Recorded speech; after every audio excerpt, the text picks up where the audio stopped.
किसी को भी प्रयोग करके देखना हो कि हमारे श्री कृष्ण क्या है, एक ही श्लोक केवल, एक श्लोक, संपूर्ण भागवत 18,000 श्लोक तो एक श्लोक। कृष्णाय वासुदेवाय हरे परमात्मने प्रणत क्लेश नाशाय गोविंदाय नमः। भारी से भारी संकट को अगर ऐसे उड़ा न दे श्लोक को बताना। कृष्णाय वासुदेवाय हरये परमात्मने प्रणत क्लेश नाशाय गोविंदाय नमो नमः। कृष्णाय वासुदेवाय हरये परमात्मने प्रणत क्लेश नाशाय गोविंदाय नमो नमः। कृष्णाय वासुदेवाय हरये परमात्मने प्रणत क्लेश नाशाय गोविंदाय नमो नमः। कृष्णाय वासुदेवाय हरये परमात्मने प्रणत क्लेश नाशाय गोविंदाय नमो नमः। कृष्णाय वासुदेवाय हरये परमात्मने प्रणत क्लेश नाशाय गोविंदाय नमो नमः। कृष्णाय वासुदेवाय हरये परमात्मने प्रणत क्लेश नाशाय गोविंदाय नमो नमः। कृष्णाय वासुदेवाय हरये परमात्मने प्रणत क्लेश नाशाय गोविंदाय नमो नमः। कृष्णाय वासुदेवाय हरये परमात्मने प्रणत क्लेश नाशाय गोविंदाय नमो नमः। कृष्णाय वासुदेवाय हरये परमात्मने प्रणत क्लेश नाशाय गोविंदाय नमो नमः। कृष्णाय वासुदेवाय हरये परमात्मने प्रणत क्लेश नाशाय गोविंदाय नमो नमः। कृष्णाय वासुदेवाय हरये परमात्मने प्रणत क्लेश नाशाय गोविंदाय नमो नमः। कृष्णाय वासुदेवाय हरये परमात्मने प्रणत क्लेश नाशाय गोविंदाय नमो नमः। कृष्णाय वासुदेवाय हरये परमात्मने प्रणत क्लेश नाशाय गोविंदाय नमो नमः। कृष्णाय वासुदेवाय हरये परमात्मने प्रणत क्लेश नाशाय गोविंदाय नमो नमः। कृष्णाय वासुदेवाय हरये परमात्मने प्रणत क्लेश नाशाय गोविंदाय नमो नमः। कृष्णाय वासुदेवाय हरये परमात्मने प्रणत क्लेश नाशाय गोविंदाय नमो नमः। कृष्णाय वासुदेवाय हरये परमात्मने प्रणत क्लेश नाशाय गोविंदाय नमो नमः। कृष्णाय वासुदेवाय हरये परमात्मने प्रणत क्लेश नाशाय गोविंदाय नमो नमः। कृष्णाय वासुदेवाय हरये परमात्मने प्रणत क्लेश नाशाय गोविंदाय नमो नमः। कृष्णाय वासुदेवाय हरये परमात्मने प्रणत क्लेश नाशाय गोविंदाय नमो नमः। कृष्णाय वासुदेवाय हरये परमात्मने प्रणत क्लेश नाशाय गोविंदाय नमो नमः। कृष्णाय वासुदेवाय हरये परमात्मने प्रणत क्लेश नाशाय गोविंदाय नमो नमः। कृष्णाय वासुदेवाय हरये परमात्मने प्रणतक्लेशनाशाय गोविन्दाय नमो नमः। कृष्णाय वासुदेवाय हरये परमात्मने प्रणतक्लेशनाशाय गोविन्दाय नमो नमः। कृष्णाय वासुदेवाय हरये परमात्मने प्रणतक्लेशनाशाय गोविन्दाय नमो नमः। कृष्णाय वासुदेवाय हरये परमात्मने प्रणतक्लेशनाशाय गोविन्दाय नमो नमः। कृष्णाय वासुदेवाय हरये परमात्मने प्रणतक्लेशनाशाय गोविन्दाय नमो नमः। कृष्णाय वासुदेवाय हरये परमात्मने प्रणतक्लेशनाशाय गोविन्दाय नमो नमः। कृष्णाय वासुदेवाय हरये परमात्मने प्रणतक्लेशनाशाय गोविन्दाय नमो नमः। कृष्णाय वासुदेवाय हरये परमात्मने प्रणतक्लेशनाशाय गोविन्दाय नमो नमः। कृष्णाय वासुदेवाय हरये परमात्मने प्रणतक्लेशनाशाय गोविन्दाय नमो नमः। कृष्णाय वासुदेवाय हरये परमात्मने प्रणतक्लेशनाशाय गोविन्दाय नमो नमः। कृष्णाय वासुदेवाय हरये परमात्मने प्रणतक्लेशनाशाय गोविन्दाय नमो नमः। कृष्णाय वासुदेवाय हरये परमात्मने प्रणतक्लेशनाशाय गोविन्दाय नमो नमः। कृष्णाय वासुदेवाय हरये परमात्मने प्रणतक्लेशनाशाय गोविन्दाय नमो नमः। कृष्णाय वासुदेवाय हरये परमात्मने प्रणतक्लेशनाशाय गोविन्दाय नमो नमः। कृष्णाय वासुदेवाय हरये परमात्मने प्रणतक्लेशनाशाय गोविन्दाय नमो नमः।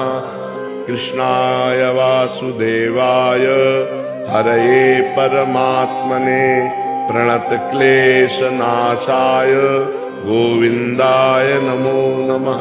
कृष्णाय वासुदेवाय हरये परमात्मने प्रणतक्लेशनाशाय गोविन्दाय नमो नमः। कृष्णाय वासुदेवाय हरये परमात्मने प्रणतक्लेशनाशाय गोविन्दाय नमो नमः। कृष्णाय वासुदेवाय हरये परमात्मने प्रणतक्लेशनाशाय गोविन्दाय नमो नमः। कृष्णाय वासुदेवाय हरये परमात्मने प्रणतक्लेशनाशाय गोविन्दाय नमो नमः। कृष्णाय वासुदेवाय हरये परमात्मने प्रणतक्लेशनाशाय गोविन्दाय नमो नमः। कृष्णाय वासुदेवाय हरये परमात्मने प्रणतक्लेशनाशाय गोविन्दाय नमो नमः। कृष्णाय वासुदेवाय हरये परमात्मने प्रणतक्लेशनाशाय गोविन्दाय नमो नमः। कृष्णाय वासुदेवाय हरये परमात्मने प्रणतक्लेशनाशाय गोविन्दाय नमो नमः। कृष्णाय वासुदेवाय हरये परमात्मने प्रणतक्लेशनाशाय गोविन्दाय नमो नमः। कृष्णाय वासुदेवाय हरये परमात्मने प्रणतक्लेशनाशाय गोविन्दाय नमो नमः। कृष्णाय वासुदेवाय हरये परमात्मने प्रणतक्लेशनाशाय गोविन्दाय नमो नमः। कृष्णाय वासुदेवाय हरये परमात्मने प्रणतक्लेशनाशाय गोविन्दाय नमो नमः। कृष्णाय वासुदेवाय हरये परमात्मने प्रणतक्लेशनाशाय गोविन्दाय नमो नमः। कृष्णाय वासुदेवाय हरये परमात्मने प्रणतक्लेशनाशाय गोविन्दाय नमो नमः। कृष्णाय वासुदेवाय हरये परमात्मने प्रणतक्लेशनाशाय गोविन्दाय नमो नमः। कृष्णाय वासुदेवाय हरये परमात्मने प्रणतक्लेशनाशाय गोविन्दाय नमो नमः। कृष्णाय वासुदेवाय हरये परमात्मने प्रणतक्लेशनाशाय गोविन्दाय नमो नमः। कृष्णाय वासुदेवाय हरये परमात्मने प्रणतक्लेशनाशाय गोविन्दाय नमो नमः। कृष्णाय वासुदेवाय हरये परमात्मने प्रणतक्लेशनाशाय गोविन्दाय नमो नमः। कृष्णाय वासुदेवाय हरये परमात्मने प्रणतक्लेशनाशाय गोविन्दाय नमो नमः। कृष्णाय वासुदेवाय हरये परमात्मने प्रणतक्लेशनाशाय गोविन्दाय नमो नमः। कृष्णाय वासुदेवाय हरये परमात्मने प्रणतक्लेशनाशाय गोविन्दाय नमो नमः। कृष्णाय वासुदेवाय हरये परमात्मने प्रणतक्लेशनाशाय गोविन्दाय नमो नमः। कृष्णाय वासुदेवाय हरये परमात्मने प्रणतक्लेशनाशाय गोविन्दाय नमो नमः। कृष्णाय वासुदेवाय हरये परमात्मने प्रणतक्लेशनाशाय गोविन्दाय नमो नमः। कृष्णाय वासुदेवाय हरये परमात्मने प्रणतक्लेशनाशाय गोविन्दाय नमो नमः। कृष्णाय वासुदेवाय हरये परमात्मने प्रणतक्लेशनाशाय गोविन्दाय नमो नमः। कृष्णाय वासुदेवाय हरये परमात्मने प्रणतक्लेशनाशाय गोविन्दाय नमो नमः। कृष्णाय वासुदेवाय हरये परमात्मने प्रणतक्लेशनाशाय गोविन्दाय नमो नमः। कृष्णाय वासुदेवाय हरये परमात्मने प्रणतक्लेशनाशाय गोविन्दाय नमो नमः। कृष्णाय वासुदेवाय हरये परमात्मने प्रणतक्लेशनाशाय गोविन्दाय नमो नमः। कृष्णाय वासुदेवाय हरये परमात्मने प्रणतक्लेशनाशाय गोविन्दाय नमो नमः। कृष्णाय वासुदेवाय हरये परमात्मने प्रणतक्लेशनाशाय गोविन्दाय नमो नमः। कृष्णाय वासुदेवाय हरये परमात्मने प्रणतक्लेशनाशाय गोविन्दाय नमो नमः। कृष्णाय वासुदेवाय हरये परमात्मने प्रणतक्लेशनाशाय गोविन्दाय नमो नमः। कृष्णाय वासुदेवाय हरये परमात्मने प्रणतक्लेशनाशाय गोविन्दाय नमो नमः।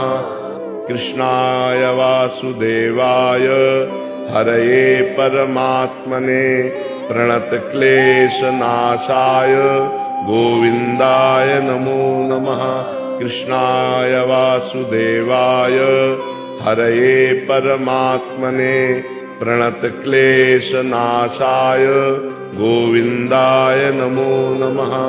कृष्णाय वासुदेवाय हरये परमात्मने प्रणतक्लेशनाशाय गोविन्दाय नमो नमः।